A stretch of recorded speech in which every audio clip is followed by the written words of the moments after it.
One of the things I've done since I became leader of the Labour Party is understand where we got things wrong in government and change them. And one of the things we didn't get right was immigration. And that's why I've got a new approach. Millions of people in this country are concerned about immigration. And if people are concerned about it, the Labour Party I lead is going to be talking about it. Britain's diversity is a source of our great strength. It makes us a more successful country. But people can lose out if migration isn't properly managed. The pace of change can be too fast, or people can see their wages undercut. So it's not prejudiced when people worry about immigration. It's understandable. And we were wrong in the past when we dismissed people's concerns. Low-skill migration has been too high and we need to bring it down. That means the maximum transitional controls for new countries coming in from Eastern Europe. It means properly enforcing the minimum wage so people aren't brought here to undercut workers already here. And it means let's give proper training to workers already here so that they have a fighting chance of filling the vacancies that exist. There's nothing wrong in employing people from abroad, but the rules need to be fair so that local people get a fair crack of the whip.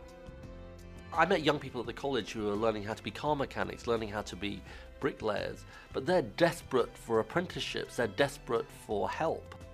We need more apprenticeships, and we need more technical colleges, like the one I'm in.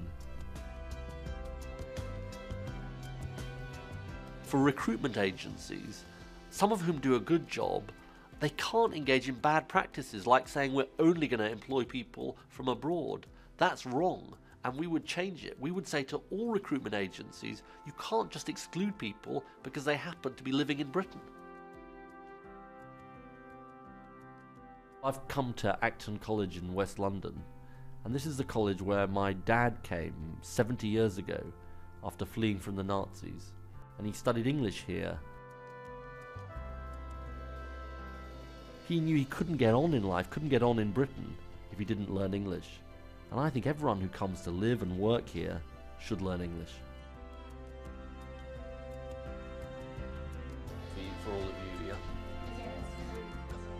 What was really striking to me was talking to the women in the classroom about learning English. They said to me overwhelmingly, look, we've got to be able to learn English. But otherwise, as one of them said, how can we be part of our society? I'll make some simple changes. English language teaching has been cut back in recent years, but talk to the people at this college and they say that's much more important than some of the non-essential translation services. So we'll make English language teaching a priority, and the priority it deserves to be.